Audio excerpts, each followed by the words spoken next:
Hello aspirants, कैसे हैं आप सभी लोग। Once again welcome back on my platform mains वाला।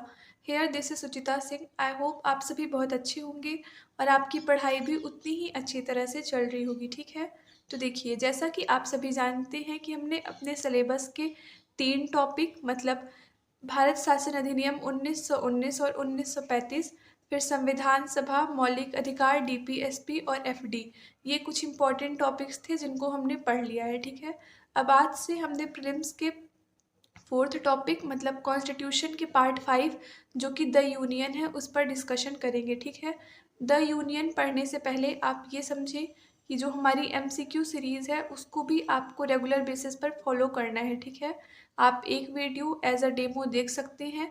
अगर आपको यूज़फुल लगे तो प्लीज़ आप उसे ज़रूर फॉलो करें, क्योंकि आप सिर्फ लेक्चर के बेसिस पर तो प्रीलिम्स नहीं निकाल सकते। आपको ज़रूर प्रीलिम्स के लिए एमसीक्यू प्रैक्टिस भी करनी पड़ेगी। ओके, तो आप उसको भी ज्वाइन कर सकते हैं। वहाँ पर आपको कुछ न कुछ नया डेली सीखने को मिलेगा। ठीक है, तो फिर चलिए हम आज की अपने लेक्चर पर डिस्कशन करते हैं कि आज हम क्या पढ़ने वाले हैं और किस तरह से वो हमारे प्रीलिम्स एग्जामिनेशन में हेल्पफुल है। ठीक है, तो आज का हमारा टॉपिक है द यूनियन मतलब संघ। ठीक है, द यूनियन पार्ट 5 हमारे कॉन्स्टिट्यूशन के आर्टिकल 52 से लेकर आर्टिकल 151 तक मेंशन है, जिसमें कई सारे चैप्टर्स हैं। आप यहाँ पर देख सकते हैं। सबसे पहला चैप्टर है राष्ट्रपति मतलब प्रेसिडेंट। आर्टिकल 52 से लेकर आर्टिकल 62 तक में मेंशन है। और इसके अलावा भी राष्ट्रपति के कुछ प्रावधान हैं, कुछ आर्टिकल्स हैं जिन पर हम डिस्कशन करेंगे। ठीक है, फिर उसके बाद दूसरा है उपराष्ट्रपति मतलब वाइस प्रेसिडेंट, जो कि हमारे कॉन्स्टिट्यूशन की आर्टिकल 63 से आर्टिकल 70 तक मेंशन है। ओके, फिर नेक्स्ट है मंत्रिपरिषद 74 और 75 आर्टिकल। फिर महान्यायवादी मतलब अटॉर्नी जनरल, जो कि आर्टिकल 76 में मेंशन है। और फिर संसद पार्लियामेंट आर्टिकल 79 से 100 तक में मेंशन है। और फिर संसद की कार्यवाही मतलब प्रोसीडिंग्स ऑफ पार्लियामेंट, जो कि 101 से 123 तक डिस्क्राइब किया गया है। ठीक है, फिर उसके बाद सुप्रीम कोर्ट, जो कि हमारे प्रीलिम्स के सिलेबस में भी है और यहाँ से क्वेश्चंस भी अच्छे आते हैं। हमारे कॉन्स्टिट्यूशन में आर्टिकल 124 से आर्टिकल 147 के बीच सुप्रीम कोर्ट से संबंधित प्रोविजंस दिए गए हैं। ठीक है, और फिर इन लास्ट सीएजी मतलब नियंत्रक एवं महालेखक परीक्षक, कंट्रोलर एंड ऑडिटर जनरल, जो कि कॉन्स्टिट्यूशन में आर्टिकल 148 से आर्टिकल 151 तक मेंशन है। इतना समझ आया। देखिए, हमने अपने एमसीक्यू सीरीज़ के फर्स्ट लेक्चर में ही डिस्कस किया था कि संघ में मतलब यूनियन में 3 प्रकार से सिस्टम रहता है, 3 प्रकार से व्यवस्था होती है। ठीक है, अब जिन्होंने वो वीडियो देखा है उन्हें पता होगा, अदरवाइज जिन्होंने नहीं देखा वो यहाँ पर सुन ले। ठीक है, तो संघ में 3 प्रकार से व्यवस्था की जाती है। पहला संघीय शासन व्यवस्था, दूसरा परिसंघीय शासन व्यवस्था और तीसरा एकात्मक शासन व्यवस्था। ठीक है, संघीय शासन व्यवस्था में केंद्र और राज्यों के बीच शक्तियों का विभाजन होता है। मतलब कुछ शक्तियाँ राज्य के पास होती हैं और कुछ शक्तियाँ केंद्र के पास होती है। ठीक है, इसका आपका सबसे बेस्ट एग्जाम्पल कनाडा है।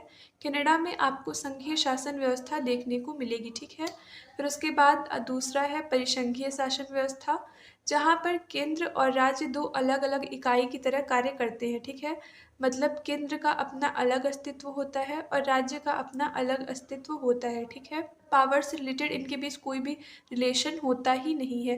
राज्य अपना अलग यूनिट की तरह कार्य करेगा और केंद्र अपनी अलग यूनिट की तरह कार्य करेगा। ठीक है, फिर उसके बाद हमारा थर्ड है एकात्मक शासन व्यवस्था। एकात्मक शासन व्यवस्था में राज्य का अस्तित्व नगण्य के बराबर होता है।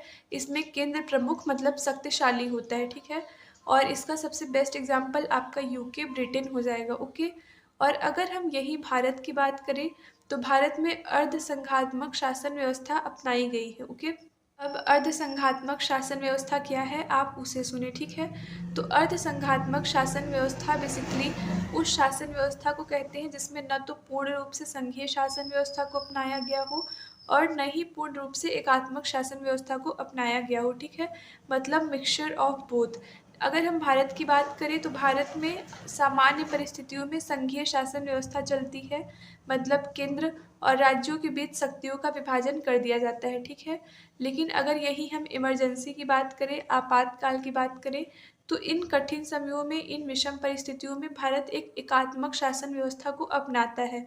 एकात्मक शासन व्यवस्था मतलब उस टाइम पर राज्य से उनकी पावर्स ले ली जाती हैं और पूरी शक्तियाँ केंद्र में निहित होती हैं। मतलब उस वक्त इमरजेंसी के टाइम पर केंद्र शक्तिशाली होता है, ठीक है। समझ आया? तो इस तरह से हम कह सकते हैं कि भारत में अर्धसंघात्मक शासन व्यवस्था अपनाई गई है। इतना क्लियर हुआ?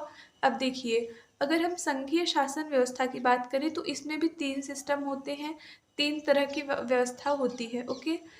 पहली व्यवस्था राष्ट्रपति शासन प्रणाली, दूसरी व्यवस्था अर्धराष्ट्रपति शासन प्रणाली और तीसरी व्यवस्था संसदीय शासन प्रणाली।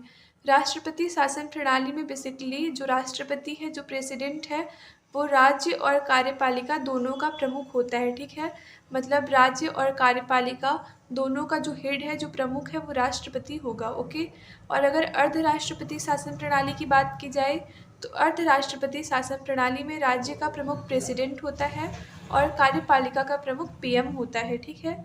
लेकिन अगर हम संसदीय शासन व्यवस्था की बात करें तो संसदीय शासन व्यवस्था में कार्यपालिका मतलब नाम मात्र की कार्यपालिका प्रमुख प्रेसिडेंट होते हैं और जो वास्तविक कार्यपालिका प्रमुख है वो प्राइम मिनिस्टर होते हैं, ठीक है। समझ आया? तो भारत में संसदीय शासन व्यवस्था को ही अपनाया गया है, जहाँ पर राष्ट्रपति मात्र नाम मात्र का प्रधान होता है और वास्तविक शक्तियाँ, वास्तविक कार्यपालिका प्रमुख प्रधानमंत्री होता है, ठीक है। समझ आया? अगर आपसे पूछा जाए कॉन्स्टिट्यूशनल हेड मतलब संवैधानिक प्रमुख, तो उसमें भी आपका आंसर राष्ट्रपति हो जाएगा, ओके। सो चलिए अब हम राष्ट्रपति के बारे में आगे कुछ प्रोविजंस पढ़ते हैं, क्योंकि आज हम प्रेसिडेंट को ही डिस्कस करेंगे। प्रेसिडेंट की क्या आर्टिकल्स हैं, क्या प्रोसेस है इलेक्शन की, क्या रिमूवल की प्रोसेस है, क्या इनका कार्यकाल है, हम सब कुछ आज डिस्कस करेंगे, ठीक है। फिर उसके बाद हम अपने नेक्स्ट वीडियो में वाइस प्रेसिडेंट और पार्लियामेंट को पढ़ के अपने 4th टॉपिक को भी ख़त्म कर देंगे। समझ आया? तो चलिए हम 1 बाय 1 राष्ट्रपति से संबंधित जितने भी आर्टिकल्स हैं उन पर डिस्कशन करते हैं, okay. So here our first article is article 52, राष्ट्रपति का पद मतलब पोस्ट ऑफ प्रेसिडेंट। यहाँ पर इस आर्टिकल में ये लिखा गया है कि भारत का एक राष्ट्रपति होगा, मतलब there shall be a president of India, जो कि एक तरह से भारत का पहला नागरिक भी होगा। लेकिन ऐसा हमारे कॉन्स्टिट्यूशन में मेंशन नहीं है कि भारत का पहला नागरिक राष्ट्रपति होगा, ठीक है। समझ आया? तो अगर आपसे पूछा जाए कि राष्ट्रपति का पद कहाँ है तो आपका आंसर आर्टिकल 52 हो जाएगा, ओके। फिर उसके बाद आर्टिकल 53 है। आर्टिकल 53 में राष्ट्रपति कार्यपालिका का प्रधान होगा, मतलब जो प्रेसिडेंट है वो एग्जीक्यूटिव का हेड होगा, ठीक है। अब एग्जीक्यूटिव क्या है, लेजिस्लेचर क्या है, वो जुडिशरी क्या है, वो चलिए हम पहले समझ लेते हैं, फिर हम आगे डिस्कशन करेंगे, ठीक है। तो यहाँ पर आप देख सकते हैं कि इन चैप्टर्स का क्लासिफिकेशन भी 3 तरह से किया गया है, मतलब 3 वर्गों में इनको सम्मिलित किया गया है, जिसमें आर्टिकल 52 से लेकर आर्टिकल 78 तक एग्जीक्यूटिव मतलब कार्यपालिका है। फिर आर्टिकल 79 से लेकर आर्टिकल 123 तक विधायिका मतलब लेजिस्लेचर है और आर्टिकल 124 से आर्टिकल 147 तक जुडिशरी मतलब न्यायपालिका है, ठीक है। अब यहाँ पर बेसिकली कार्यपालिका, न्यायपालिका और विधायिका के बीच डिफरेंस ये है कि विधायिका मतलब संसद, संसद का कार्य है कानून बनाना, ठीक है।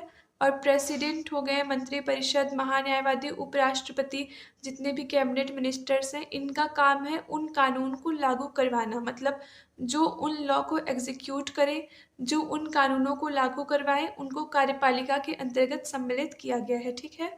और फिर जुडिशरी का मतलब, न्यायपालिका का मतलब ये होता है उन कानूनों को प्रोटेक्ट करना, ठीक है। तो जो उन कानूनों की रक्षा करे उनको हम न्यायपालिका के अंतर्गत सम्मिलित करते हैं, ठीक है।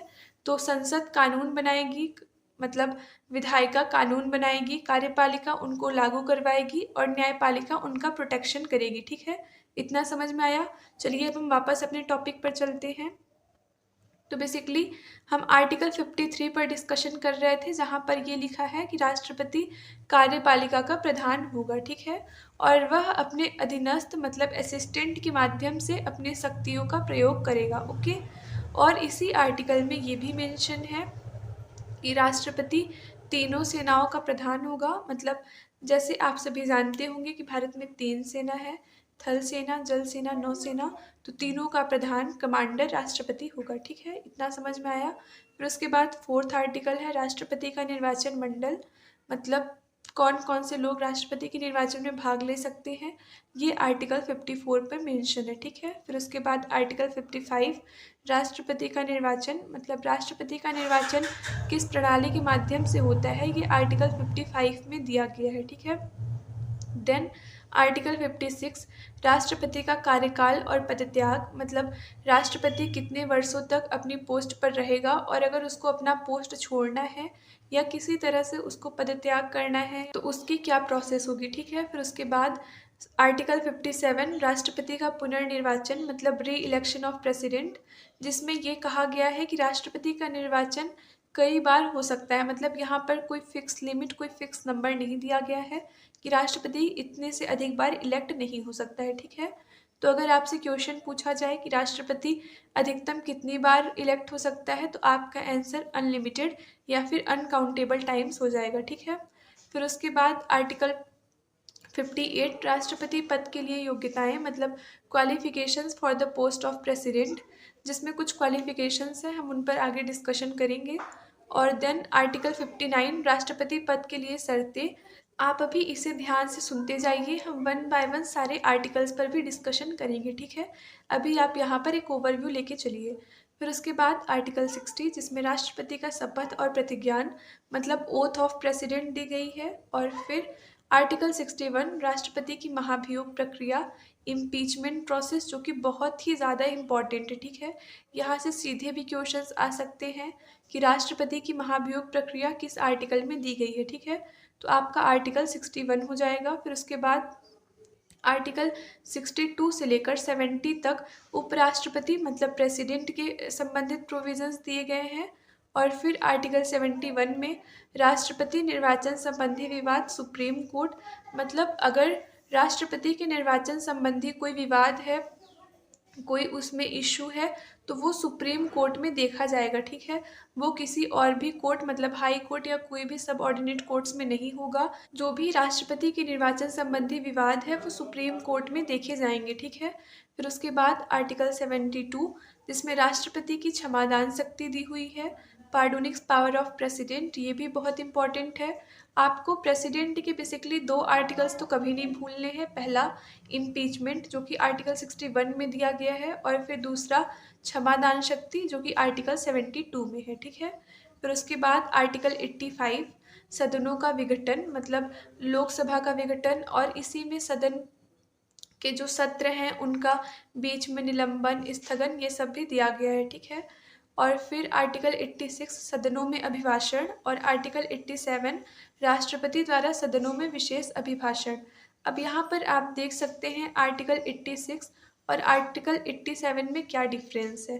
पहले में अभिभाषण, मतलब सिर्फ अभिभाषण की बात की जा रही है, और दूसरे में विशेष अभिभाषण, मतलब कुछ स्पेशल। ठीक है, तो आर्टिकल 86 के अंतर्गत राष्ट्रपति सदन में कोई भी सूचना या कोई भी जो उनको चर्चा करनी रहती है वो अभिभाषण आर्टिकल 86 में आते हैं। ठीक है, और अगर हम आर्टिकल 87 की बात करें तो आर्टिकल 87 में बेसिकली विशेष अभिभाषण, जैसे किसी भी नए वर्ष के प्रारंभ में जो सदन की पहली बैठक होगी उसमें राष्ट्रपति अभिभाषण करेंगे। ठीक है, अभिभाषण देंगे, मतलब कुछ स्पीच देंगे, तो ये विशेष के अंतर्गत आता है। ठीक है, तो आर्टिकल 86 में नॉर्मल चर्चा के संबंध में, सूचना के संबंध में है, और आर्टिकल 87 में कुछ जो फिक्स हैं, जैसे फर्स्ट और लास्ट में किसी भी न्यू ईयर की पहली बैठक में, ये सब विशेष के अंतर्गत आता है। ठीक है, समझ आया। फिर उसके बाद आर्टिकल 108 सदनों की संयुक्त बैठक, मतलब जहाँ पर लोकसभा और राज्यसभा की एकत्रित संयुक्त रूप से बैठक की जाती है, वो भी राष्ट्रपति के द्वारा बुलाया जाता है। ठीक है, और अगर हम सदनों की संयुक्त बैठक की बात करें तो सदनों की संयुक्त बैठक सिर्फ साधारण विधेयक और वित्त विधेयक पर ही बुलाई जा सकती है। ठीक है, सदनों की संयुक्त बैठक बुलाने के लिए कुछ कंडीशंस भी होती हैं, कुछ शर्तें भी होती हैं। आप जैसे समझिए, अगर किसी सदन ने किसी भी बिल को मतलब बार-बार रिटर्न किए जा रहे हैं, अस्वीकार किए जा रहे हैं, तो वहाँ पर भी सदनों की संयुक्त बैठक बुलाई जा सकती है। इसके अलावा अगर किसी सदन में, चाहे लोकसभा या राज्यसभा में, किसी बिल को 6 महीने से अधिक रोका गया है, तो उस कंडीशन में भी सदनों की संयुक्त बैठक बुलाई जा सकती है। और उसके अलावा अगर कोई संशोधन संबंधी मतलब अमेंडमेंट रिलेटेड कोई विवाद है, तो वहाँ पर भी संसद का संयुक्त अधिवेशन बुलाया जा सकता है। ठीक है, समझ आया? आप सभी बस शांति से ध्यान से सुनते जाइए। बाकी जब हम पार्लियामेंट वाला टॉपिक पढ़ेंगे तो फिर हम वापस इन आर्टिकल्स को डिस्कशन करेंगे। ठीक है, फिर उसके बाद हमारा आर्टिकल 110 धन विधेयक। यहाँ पर बेसिकली ये कहा गया है, कोई भी धन विधेयक राष्ट्रपति की पूर्व अनुमति के बिना नहीं पेश किया जा सकता है। ठीक है, और भी प्रोविजंस हैं, जैसे लोकसभा में ही धन विधेयक को पेश किया जा सकता है। तो आप सभी याद रखिए कि राष्ट्रपति के पूर्व अनुमति के बिना किसी भी धन विधेयक को संसद में पेश नहीं किया जा सकता। समझ आया? फिर उसके बाद आर्टिकल 111 राष्ट्रपति की विधेयक आदि पर सहमति। बेसिकली अगर हम कहें तो किसी भी विधेयक पर अगर राष्ट्रपति की सहमति नहीं है तो वो कानून नहीं बन सकता है। ठीक है, तो आर्टिकल 111 में राष्ट्रपति की विधेयक आदि पर सहमति का प्रोविज़न किया गया है। फिर उसके बाद आर्टिकल 112 जिसमें बजट है। बजट मतलब वार्षिक वित्तीय विवरण, ईयरली फाइनेंशियल रिपोर्ट, जो कि राष्ट्रपति बुला सकता है। और यह दिखाएगा कौन, मतलब बजट को पेश कौन करेगा? तो इसका आंसर वित्त मंत्री, फाइनेंस मिनिस्टर हो जाएगा। ओके, फिर उसके बाद आर्टिकल 123 राष्ट्रपति की अध्यादेश जारी करने की शक्ति, मतलब राष्ट्रपति एक ऑर्डिनेंस भी जारी कर सकता है जिसकी कुछ ड्यूरेशंस होती हैं, हम उन पर भी डिस्कशन करेंगे। ठीक है, फिर उसके बाद आर्टिकल 143 में एससी का सलाहकारी क्षेत्र अधिकार, मतलब सुप्रीम कोर्ट कुछ मामलों में जहाँ ज़रूरत है वहाँ सुप्रीम कोर्ट राष्ट्रपति को सलाह दे सकती है। ठीक है, हालांकि राष्ट्रपति इस सलाह को मानने के लिए बाध्य नहीं है। समझ आया? तो चलिए हम अब वन बाय वन कुछ इम्पॉर्टेंट आर्टिकल्स पर डिस्कशन करते हैं। ठीक है, तो सबसे पहले हम देखते हैं कि राष्ट्रपति का निर्वाचन किस तरह होता है। ठीक है, तो हमारे इंडिया में प्रेसिडेंट के निर्वाचन के लिए, प्रेसिडेंट के इलेक्शन के लिए दो प्रक्रियाएं, दो प्रोसेस अपनाई जाती हैं। उन प्रोसेस का नाम है समानुपातिक प्रतिनिधित्व प्रणाली और एकल संक्रमणीय मत पद्धति। ठीक है, अब ये क्या है आप ध्यान से सुनिए, नहीं तो ये थोड़े टफ टॉपिक्स हैं, आपको प्रॉब्लम हो सकती है। ठीक है, तो बिल्कुल ध्यान से सुनिए, क्योंकि अगर यहाँ पर कन्फ्यूज़न हुआ तो आप कभी भी इलेक्शन प्रोसेस को नहीं समझ सकते हैं। ठीक है, तो देखिए, अगर हम समानुपातिक प्रतिनिधित्व प्रणाली की बात करें तो यहाँ पर हर सांसद, हर विधायक की अपनी एक वोट वैल्यू होती है। ठीक है, अब उस वोट वैल्यू को निकालने का एक फॉर्मूला होता है। अगर हम विधायक की बात करें तो विधायक की वोट वैल्यू निकालने का फॉर्मूला है राज्य की कुल जनसंख्या बटे निर्वाचित विधायक, और जो भी इसका रिजल्ट आए उसको हमको 1000 से डिवाइड कर देना है। ठीक है, तो इस तरह से हमें एक विधायक की वोट वैल्यू पता चल जाती है। ठीक है, अगर हम एमपी की बात करें तो एमपी में एक विधायक की वोट वैल्यू लगभग 131 है। मतलब अगर कोई भी विधायक अपना एमपी का प्रेसिडेंट को वोट करता है तो उसकी वोट वैल्यू 131 हो जाएगी। ठीक है, और अगर हम जनसंख्या की बात करें कि कौन से आंकड़े फॉलो किए जाते हैं, मतलब किस ईयर के सेंसस के आंकड़े यहाँ पर रखे जाते हैं, तो इसका फिक्स सेंसस है 1971। मतलब 1971 में जिस राज्य की जितनी जनसंख्या थी वही आंकड़े यहाँ पर रखे जाते हैं। ठीक है, और अगर हम निर्वाचित विधायक की बात करें तो इसका आधार 2001 की जनगणना हो जाएगी। ओके, इतना समझ में आया?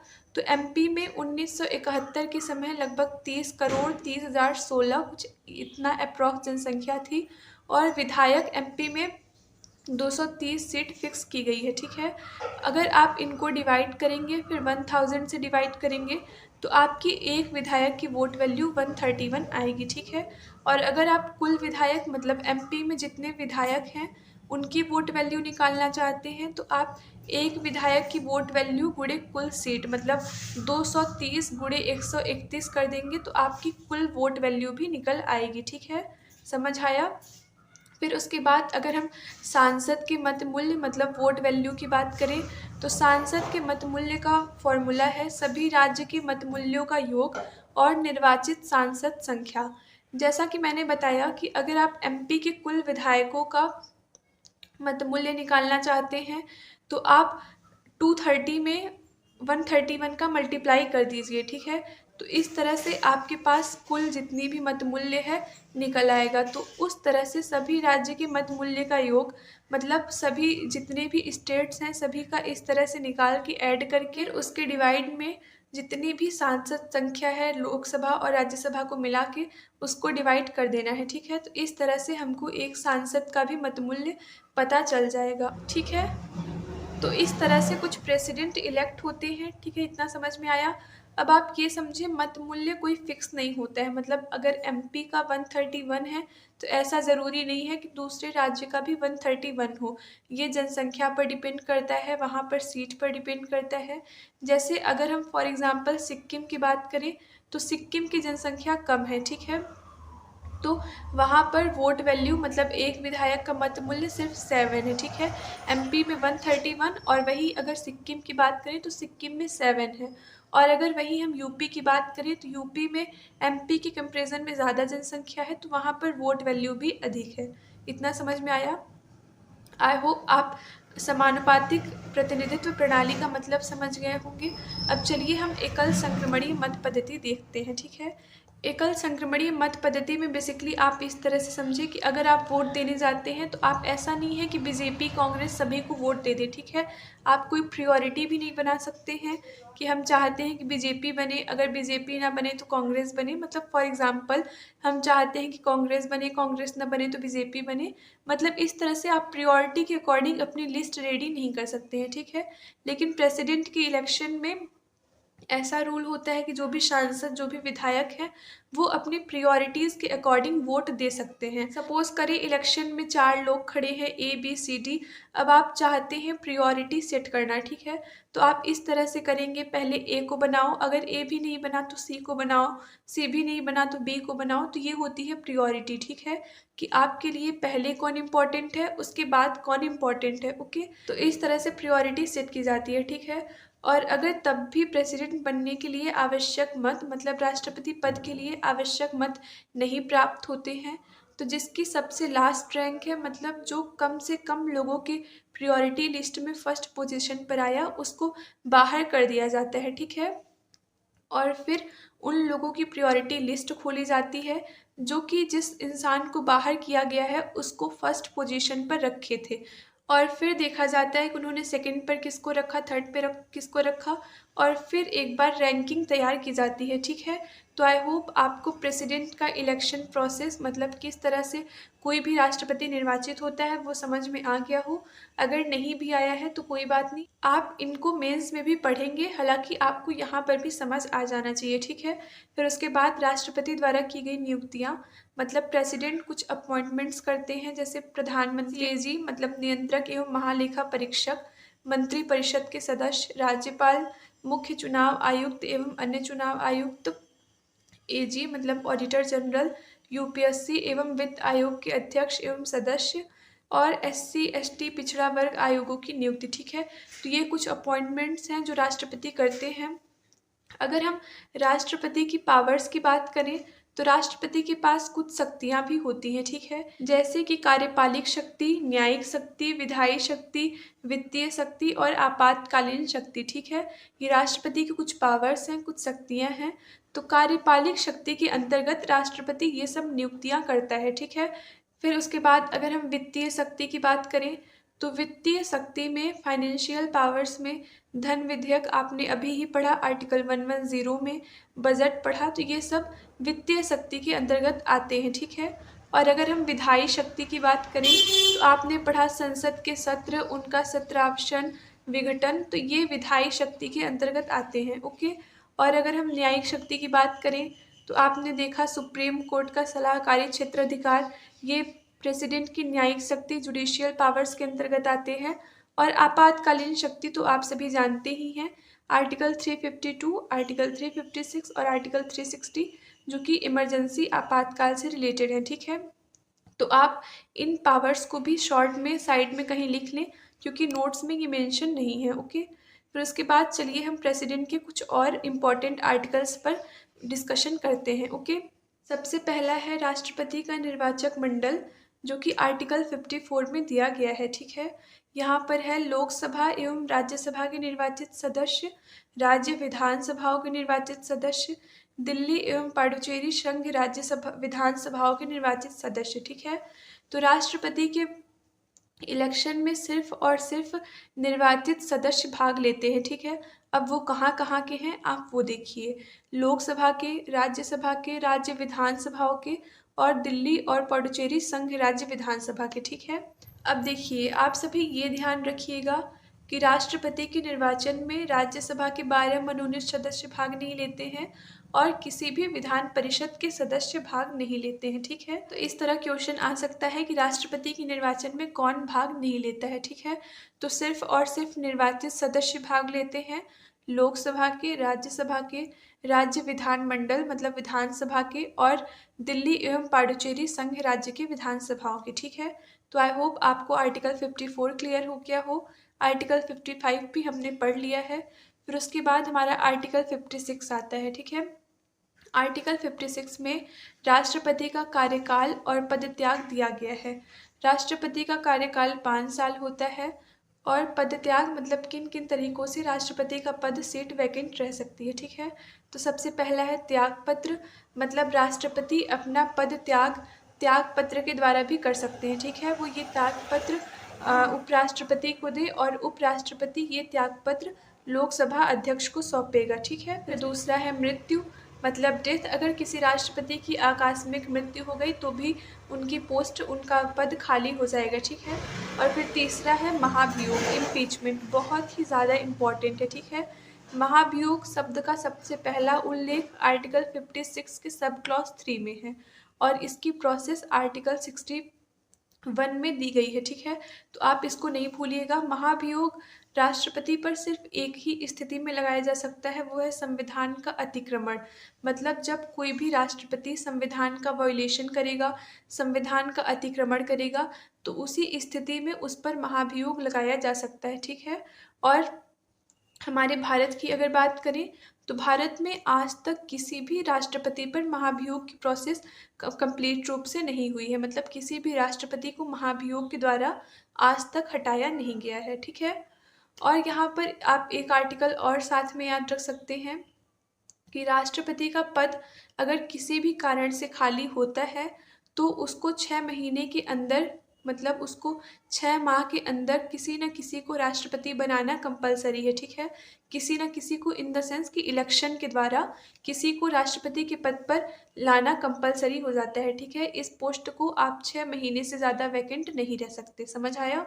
और तब तक वाइस प्रेसिडेंट के द्वारा उस पद पर कार्य किया जा सकता है।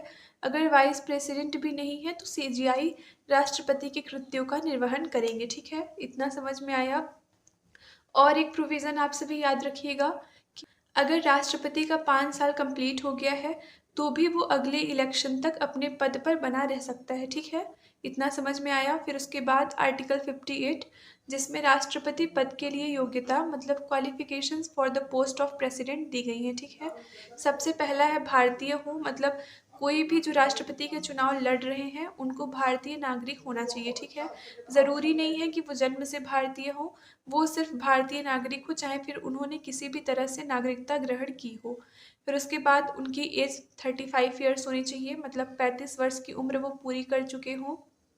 फिर लोकसभा सदस्य योग्य, मतलब उनके अंदर इतनी क्वालिटी होनी चाहिए, इतनी क्वालिफिकेशन होनी चाहिए कि वो लोकसभा के सदस्य बन सके, ठीक है।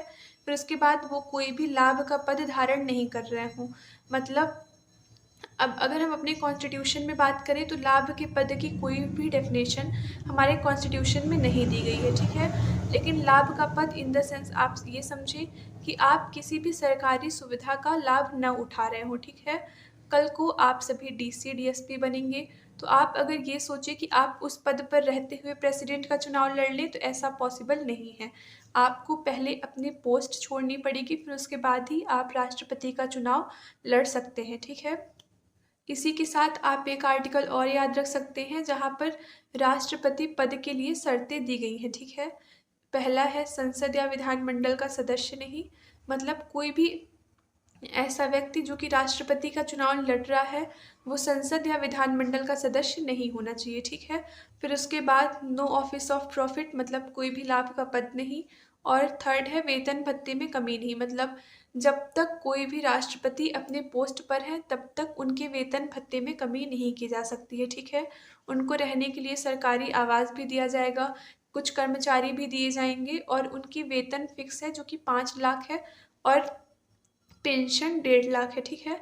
तो राष्ट्रपति की वेतन 5 लाख, पेंशन 1.5 लाख। और अगर जब वो अपने पोस्ट से रिटायर हो गए हैं तो उनको 60,000 एडिशन में मिलते हैं, ठीक है। और ये 60,000 स्टाफ के लिए होते हैं, ठीक है। फिर उसके बाद आर्टिकल 60, जिसमें शपथ मतलब ओथ ऑफ प्रेसिडेंट दी गई है, कि राष्ट्रपति को शपथ सीजीआई मतलब सुप्रीम कोर्ट के मुख्य न्यायाधीश दिलाएंगे, ठीक है। और अगर वो किसी भी कारण से अनुपस्थित हैं तो एससी के वरिष्ठतम न्यायाधीश, मतलब जो सीनियर मोस्ट जज हैं सुप्रीम कोर्ट के, वो राष्ट्रपति को शपथ दिलाएंगे, ठीक है। फिर उसके बाद आर्टिकल 61, संविधान का अतिक्रमण महाभियोग। देखिए, ये बहुत ही ज़्यादा इम्पॉर्टेंट आर्टिकल है, आप सभी बिल्कुल भी किसी भी कंडीशन में इसको मत भूलिएगा, ठीक है। आर्टिकल 61 में महाभियोग की प्रोसेस है, और महाभियोग की प्रोसेस की सिर्फ एक ही कंडीशन है, वो है संविधान का अतिक्रमण, ठीक है। अगर किसी भी राष्ट्रपति पर महाभियोग लगाया जाएगा तो उसका एक ही कारण होगा, और वह है संविधान का अतिक्रमण, मतलब कहीं पर संविधान का वॉयलेशन उनके द्वारा किया गया हो, ठीक है। और हमने अपने सोर्सेस ऑफ कॉन्स्टिट्यूशन में पढ़ा था कि महाभियोग की प्रक्रिया यूएसए से अपनाई गई है, ठीक है। इतना समझ में आया। फिर अब सुनिए आप कि राष्ट्रपति के महाभियोग की प्रक्रिया है क्या, और किस तरह से किसी भी राष्ट्रपति को इस प्रक्रिया के द्वारा हटाया जा सकता है, ठीक है। हालांकि अभी तक किसी को हटाया नहीं गया है, मगर आप प्रोसेस सुने।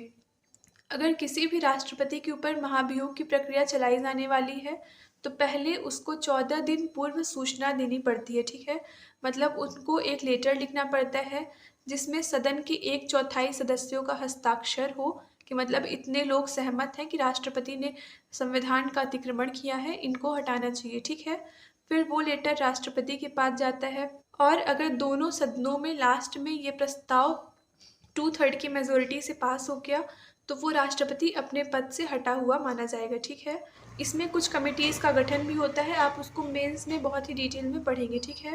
फिर उसके बाद आर्टिकल 72, राष्ट्रपति की क्षमादान शक्ति, इसमें कमेटी का भी गठन किया जाता है, जिसको आप मेंस में डिटेल में पढ़ेंगे, ठीक है। फिर उसके बाद आर्टिकल 72, राष्ट्रपति की क्षमादान शक्ति मतलब पार्डोनिक्स पावर ऑफ प्रेसिडेंट, ये भी बहुत इंपॉर्टेंट है।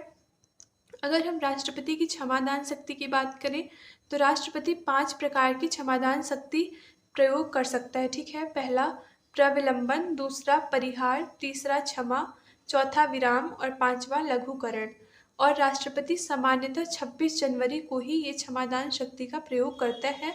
और अगर आपसे पूछा जाए कि राष्ट्रपति की क्षमादान शक्ति मतलब पार्डोनिक्स पावर ऑफ प्रेसिडेंट क्या असीमित है, अनलिमिटेड है, तो नहीं, राष्ट्रपति ऐसे किसी को भी क्षमा नहीं कर सकता है, वो मंत्री परिषद की सलाह पर काम करेंगे, ठीक है। तो यहाँ पर 5 प्रकार की क्षमादान शक्तियाँ हैं, चलिए हम उन पर डिस्कस कर लें। पहला है प्रविलंबन, आप नाम से ही समझ सकते हैं विलंबन मतलब विलंब का मतलब लेट होता है, तो किसी भी चीज़ को पोस्टपोन करना। तो इसमें राष्ट्रपति के द्वारा क्षमा याचक मतलब जिसने भी क्षमादान की मांग की है उसकी सज़ा को पोस्टपोन किया जाता है, ठीक है। फॉर एग्जाम्पल अगर किसी को अक्टूबर में सज़ा मिलनी है तो उसको पोस्टपोन करके नवंबर या फिर मिड अक्टूबर कर देना, ठीक है।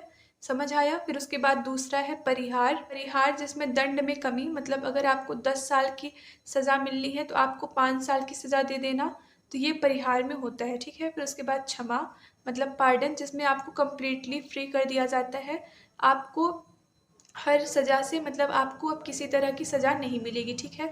इसमें राष्ट्रपति के द्वारा पूर्णतः माफ़ी, पूर्णतः सज़ा की समाप्ति कर दिया जाता है, ओके। फिर उसके बाद है विराम, कुछ विशेष परिस्थितियों में इस क्षमादान शक्ति का प्रयोग किया जाता है, स्पेशली जब फांसी की सज़ा हो तो उन परिस्थिति में इस क्षमादान शक्ति का प्रयोग किया जाता है, ठीक है। फॉर एग्जाम्पल अगर प्रेगनेंसी का केस है तो उसमें भी विराम क्षमादान शक्ति का प्रयोग किया जाता है। फिर उसके बाद लघुकरण है, लघुकरण में दंड के स्वरूप को बदल दिया जाता है, मतलब अगर किसी को आजीवन कठोर कारावास है तो उसको फांसी की सज़ा में बदल देना, मतलब इस तरह दंड के स्वरूप में परिवर्तन कर दिया जाता है। ठीक है, समझ आया? आई होप आपको प्रेसिडेंट से रिलेटेड जितने भी आर्टिकल्स हैं सब क्लियर हो गए होंगे। अगर आपको कोई डाउट है तो प्लीज़ आप हमें कमेंट सेक्शन में बता दें, हम उस पर एक बार फिर देख लेंगे। ठीक है, तो चलिए आप सभी से मिलते हैं अगले वीडियो में। तब तक खुश रहें, मस्त रहें, अच्छे से पढ़ते रहें। Have a great time. Thank you.